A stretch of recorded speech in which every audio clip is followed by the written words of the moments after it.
លោកត្រាំនឹងប្រគល់ទឹកដីដែលអ៊ុយក្រែនកាន់កាប់ឲ្យពូទីនសហរដ្ឋអាមេរិកបានត្រៀមខ្លួនរួចជាស្រេចដោយទទួលស្គាល់ការគ្រប់គ្រងរបស់រុស្ស៊ីលើតំបន់គ្រីមៀនិងទឹកដីដែលអ៊ុយក្រែនកាន់កាប់ផ្សេងទៀតដើម្បីធានាបាននូវកិច្ចព្រមព្រៀងមួយដើម្បីបញ្ចប់សង្គ្រាមអូបន្លាយរាប់ឆ្នាំនេះបើតាមការចុះផ្សាយពីកាសែត The Telegraph រាយការណ៍នាថ្ងៃទី29វិច្ឆិកាឆ្នាំ2025ប្រធានាធិបតី Donald Trump បានបញ្ជូនបេសកសន្តិភាពរបស់លោក Steve Witkoff និងកូនប្រសារ Jared Kushner ទៅកាន់ទីក្រុងមូស្គូនៅឯសប្តាហ៍ក្រោយដើម្បីបង្ហាញសំណើនេះដោយផ្ទាល់ទៅកាន់ប្រធានាធិបតីរុស្ស៊ីលោក Vladimir Putin នៅទីក្រុងមូស្គូ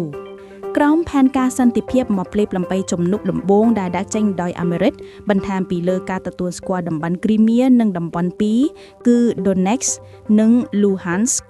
នៅក្នុងតំបន់ Donbas ភាគខាងកើតអ៊ុយក្រែនថាជារបស់រុស្ស៊ីទីក្រុង Washington ក៏នឹងទទួលស្គាល់ទឹកដីដែលគ្រប់គ្រងដោយកងទ័ពរុស្ស៊ីនៅពីក្រោយខ្សែទំនាក់ទំនងនៅ Kherson និង Zaporizhzhia បន្ទាប់ពីបទឈប់បាញ់ណាមួយចំណែកអ៊ុយក្រែនឯណោះវិញនឹងទទួលបានការធានាសន្តិសុខពីសហរដ្ឋអាមេរិកនិងអឺរ៉ុបលើពីនេះតំបន់គ្មានយោធានឹងត្រូវបានបង្កើតឡើងនៅក្នុងតំបន់ដែលកងទ័ពអ៊ុយក្រែនត្រូវបានគេរំពឹងថានឹងដកថយដោយឡែកយោងតាមកាសែត Q Post ក៏ធ្វើការអត្ថាធិប្បាយដែរថាផែនការនេះបង្ហាញពីការបំបែកដ៏សំខាន់ជាមួយនឹងអនុសញ្ញាការទូតយូរអង្វែងរបស់សហរដ្ឋអាមេរិកប្រភពដែលអាចទុកចិត្តមួយបានអត្ថាធិប្បាយថានោះវាកាន់តែច្បាស់ហើយថាជនជាតិអាមេរិកមិនខ្វល់ខ្វាយពីជំហររបស់អឺរ៉ុបទេពួកគេនិយាយថាជនជាតិអឺរ៉ុបអាចធ្វើអ្វីដែលពួកគេចង់បានមួយវិញទៀតប្រធានាធិបតីរុស្ស៊ីកាលពីថ្ងៃប្រហ័សខែ27វិច្ឆិកាក៏បាននិយាយដែរថាការទទួលស្គាល់ដែលអាចកើតឡើងរបស់ទីក្រុង Washington ចំពោះតំបន់គ្រីមៀ Donetsk និង Luhansk ជាទឹកដីរុស្ស៊ីនឹងក្លាយជាបញ្ហាសំខាន់មួយនៅក្នុងការចរចាលើគំនិតផ្ដាំផ្ដូរសន្តិភាពរបស់លោកត្រាំ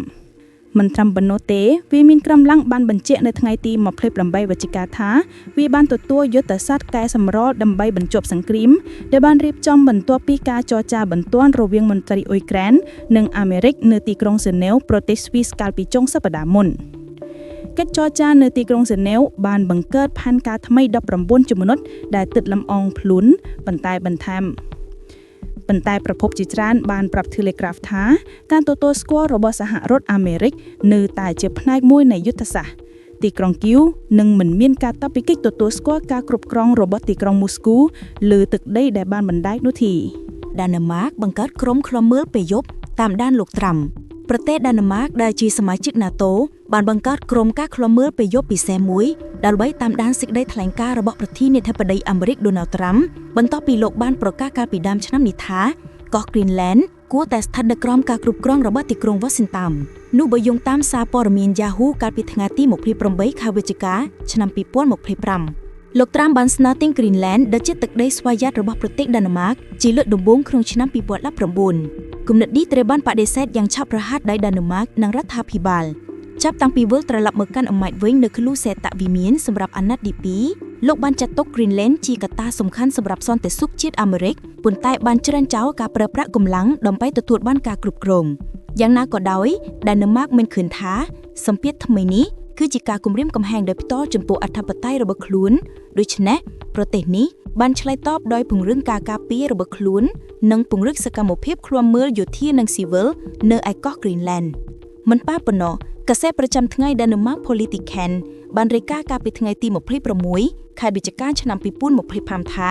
ក្រសួងការបរទេសដាណឺម៉ាកបានបង្កើតក្រុមការឃ្លាំមើលពេលយប់ដើម្បីតាមដានសេចក្តីថ្លែងការណ៍របស់លោកត្រាំនៅពេលយប់ដើម្បីយល់ភ្លាមអំពីសារនិងសកម្មភាពរបស់មេដឹកនាំអាមេរិកទោះបីជាមានភាពខុសគ្នានាពេលវេលា6ម៉ោងរវាងប្រទេសទាំងពីរក៏ដោយវេនធ្វើការពេលយប់ត្រូវបានគេរំពឹងថានឹងចាប់ផ្ដើមនៅម៉ោង5ល្ងាចជារៀងរាល់ថ្ងៃរហូតដល់ម៉ោង5ព្រឹកនៅថ្ងៃបន្ទាប់ពេលដែលវេនការងារបញ្ចប់របាយការណ៍ស្ដីពីសេចក្តីថ្លែងការណ៍របស់លោកត្រាំត្រូវបានរៀបចំឡើងនិងផ្ញើចូលរដ្ឋាភិបាលនិងភ្នាក់ងារពាក់ព័ន្ធក្រុមយាមពេលយប់នឹងប្រគល់ភារកិច្ចឲ្យតាមដានសេចក្តីថ្លែងការណ៍របស់លោកត្រាំអំពីប្រទេសដាណឺម៉ាកជាពិសេសទាក់ទងទៅនឹង Greenland ប្រភពព័ត៌មាននិយាយទៀតថាការផ្លាស់ប្ដូរនេះមានគោលបំណងកាត់បន្ថយសម្ពាធលើមន្ត្រីដែលជួយឲ្យពួកគេលែងចាំបាច់លើកទូរស័ព្ទភ្លាមនៅពេលដែលលោកត្រាំធ្វើការប្រកាសនិងក្រុមយាមពេលយប់នឹងធ្វើការបាត់ភូមិភាគននទៅរដ្ឋាភិបាល វេនធ្វើការពេលយប់គឺជាការកែតម្រង់មួយនៃការកែតម្រង់ជាច្រើនដែលរដ្ឋាភិបាលដាណឺម៉ាកបានធ្វើនៅក្នុងអាណត្តិទី2របស់ប្រធានាធិបតីអាមេរិកបច្ចុប្បន្ននេះការផ្លាស់ប្តូរចំនួនផ្សេងៗទៀតរួមមានការកើនឡើង10តនៅបុគ្គលិកការទូតសាធារណៈនៅស្ថានទូតដាណឺម៉ាកនៅទីក្រុង Washington និងពង្រឹងចំនួនតំណាងរបស់ Greenland នៅក្នុងអគារដូចគ្នា